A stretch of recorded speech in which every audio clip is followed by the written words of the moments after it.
வணக்கம் மக்களே! நம்ம அயனார் துணை சீரியல்ல இந்த வாரம் என்ன ஆக போகுதுன்னு சொல்லி பார்த்தீங்கன்னா, நம்ம சோழன் சொன்ன மாதிரியே நம்ம பல்லவனோட அம்மா கிட்ட போய் பேசி முடிச்சுட்டு, அவங்கள கையோட வீட்டுக்கும் கூட்டிட்டு வந்துர்றான். இதெல்லாம் தெரிஞ்ச நம்ம நிலா, இன்னொரு பக்கம் பல்லவனுக்கு ஒரு ஷாக் இருக்குங்கிற மாரி கூட்டிட்டு வந்து வீட்டுக்கு வெளிய நிக்கவும் வைக்கிறாங்க. அப்போன்னு கரெக்ட்டா நம்ம சோழன் பல்லவனோட அம்மாவ கூட்டிட்டு வர, நம்ம பல்லவன் அவங்க அம்மாவ பார்த்து பயங்கரமா ஷாக் ஆயிட்டாங்க. வந்த உடனே அம்மா, பையன்ங்கிற மாரி பயங்கரமா கட்டிப்புடிச்சு இது பண்ணிட்டு இருக்காங்க. எனக்கு தெரிஞ்சு அந்த அம்மா ஏமாத்துற மாரி தாங்க ஃபீல் ஆகுது. ஏன்னா, நம்ம போன வாரம் எபிசோட்லயே நம்ம பார்த்திருப்போம்.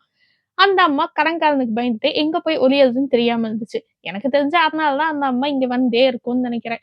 இதோ ஒரு சான்ஸா எடுத்துட்டு ஒரு மாசத்துக்கு இங்க இருந்துட்டு போலாங்கிற மாரி யோசிக்கிறாங்கன்னு நெனைக்கிறேன். ஆனா, அந்த அம்மா வந்ததுல ஒருத்தருக்கு மட்டும் சந்தோஷமே இல்லைங்க. அது யாருன்னு சொல்லி பார்த்தீங்கன்னா, நம்ம சோழனோட அப்பாக்கு தான். வந்த உடனே பயங்கரமா அந்த சொம்பெல்லாம் தூக்கி அடிச்சுட்டு, "இவள எதுக்கு இங்க கூட்டிட்டு வந்தங்கிற" மாரி பயங்கரமா திட்டுறாருங்க.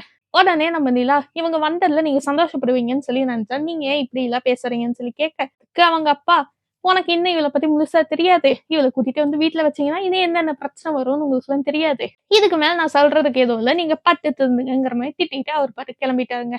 சும்மாவே நம்ம சோழன் வீட்ல பிரச்சனையோ பிரச்சனை. இதுல இந்த அம்மா வேற கூட்டிட்டு வந்து வச்சுட்டு, இன்னும் என்னெல்லாம் பார்க்க போறாங்கங்கிறத வெயிட் பண்ணி பார்க்கலாம்.